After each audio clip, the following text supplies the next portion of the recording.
Hello, this video is about one of my passions, foreign languages, and specifically about Brazil, of course. This is why I put on my Brazil shirt and also a little globe here, just a different setting for this question. So thank you for asking that question of how I came to learn other languages than English. Actually, my native language is German. In school, it was mandatory to study English as first foreign languages when I was about 10 years old. That's when I started. 2 years later, I had to choose between Latin and French, and I chose Latin.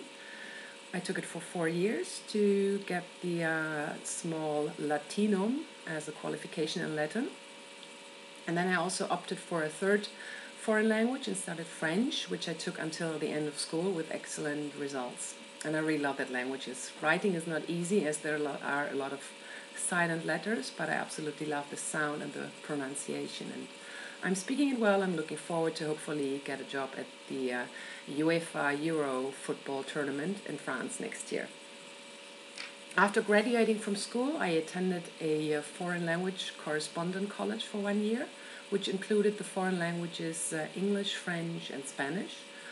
All three languages were taught as commercial language, including shorthand and typewriting abilities, and I got my best exams ever in that school. For the Beijing Olympics in 2008, I did a short Mandarin Chinese basic course before I went, which surprised my local team quite a lot. Actually, it scared them a little bit when I said I understood what you said. And I actually found it quite easy to learn, verbally of course, not the letters. The same year, before I was working for the UEFA Football Cup in Poland, in Gdansk, I studied a bit of Polish, which was very difficult, but very helpful too. And of course, locals always appreciate when you make an effort. It's always a good icebreaker. I also started to study Russian a few years ago, and I want to be good at it for the next FIFA World Cup, 2018. By now, being able to only read Cyrillic letters, which is quite easy to learn, I think, makes travels to the east of Europe so much more comfortable. Russian is the English of the East in Europe. The country's languages are differing, but when they come together, they all speak Russian. I've been to the Ukraine, and I want to travel to St. Petersburg once I'm better and a little bit more fluent in Russian. The longest time working abroad I have spent in Spanish-speaking countries. I lived for a few years in Spain and also in Argentina for quite some time. And you need the local language to become integrated and socialize at work and with friends, I think. My Spanish is as good as my English. Both I studied in school only for the basics, and it improved over many years of talking and writing to people whose native languages it is. I do that now on a daily basis, both languages, English and Spanish. And living in Germany, of course, I use that language every day too. I studied Brazilian Portuguese, and I have 2 basic certificates.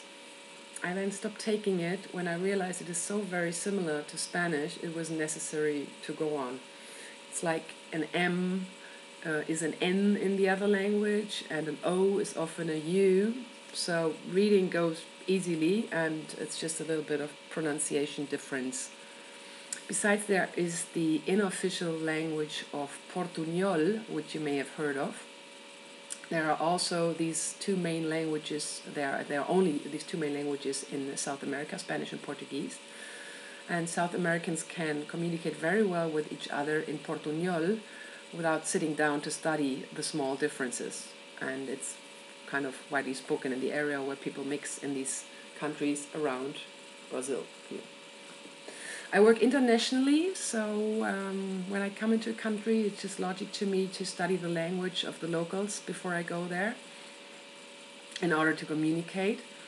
I could not expect anyone to speak German when I come over just because I was too lazy to previously gain knowledge of their local language. I hope you excuse the different outfit of mine in this video. I just put it on to support the South American spirit. I love languages. Thank you for your attention.